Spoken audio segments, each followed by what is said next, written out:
The question below says, calculate the effective Z for lithium and fluorine and explain why the fluorine atomic radius is smaller.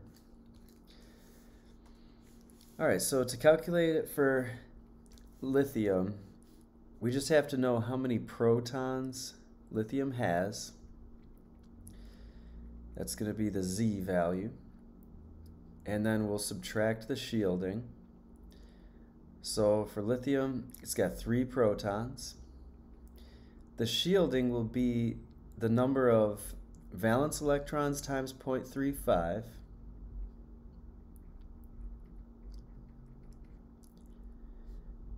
And then we'll multiply the core electrons times 0.85. So what does lithium really have? Well, lithium has 3 protons in the nucleus, 2 electrons that are going to be core electrons.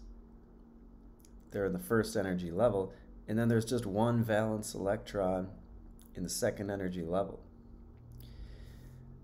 Now when we decide how many valence electrons to put here, they have to be valence electrons other than the valence electron in question. There are no other valence electrons besides that one in question. So what we'll actually put there is 0. And then we can subtract the core electrons, which will be 2, multiply them by 0.85. Alright, so for lithium, we get an effective Z of 1.3. 1.3 is the effective charge that the valence electron experiences. But then let's look at fluorine. Fluorine has 9 protons in its nucleus. It'll have 2 core electrons, just like lithium. But fluorine will have 1, 2, 3, 4, 5, 6, 7 valence electrons. That's 7 valence electrons total.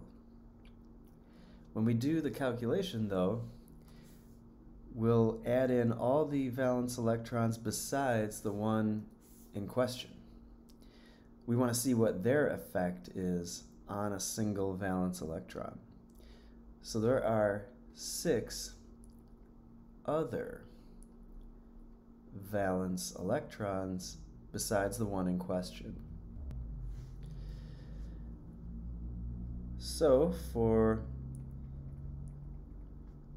fluorine, we'll have Z minus S, where this is the Z for fluorine and the shielding of fluorine.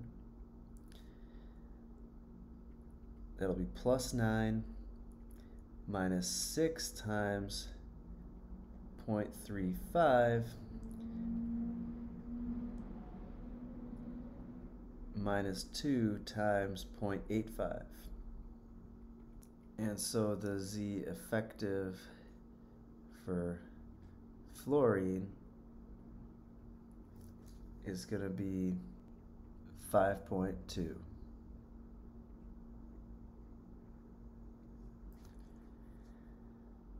Clearly, a valence electron in the second energy level of fluorine would be more attracted to its atom than a valence electron in the second energy level of lithium. So this one's lithium over here, and this one is fluorine. And so the consequence of this is a few things. One, the radius of lithium will be larger because the electron is not quite as strongly bound to the nucleus. Over here we see that the radius of fluorine will actually be much smaller because its valence electrons are tightly bound to the nucleus.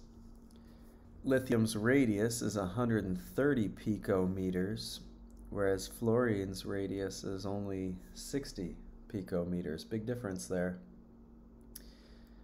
This also means that lithium will react quite easily with other elements because its outer electron is not as tightly bound, so it's so much more easily stolen than some other atoms' electrons. Now let's calculate the ZEFF for sodium and compare it to the ZEFF of lithium. We had actually already calculated that one above. The effective Z of sodium turned out to be 2.5. So let's write that down. ZEFF of sodium, 2.5. And the ZEFF of lithium, we had just found to be 1.3. So we find that the sodium atom is going to have a stronger attraction of its valence electron to the atom than a lithium atom would have. So even though lithium and sodium are both in column 1, and they both have one valence electron, these results show that the valence electron of lithium is not as strongly bound to the atom as sodium's valence electron is. So this means that lithium will react a little bit more readily than sodium will. But what about the radii? So the reason why a sodium atom is larger than a lithium atom, though, comes from the fact that its valence electron is in the third energy level, which is a higher energy level, so it's able to get farther away from the nucleus than lithium's valence electron can. See, lithium's valence electron's in the second energy level. It doesn't have as much energy, so it can't get as far away from the nucleus.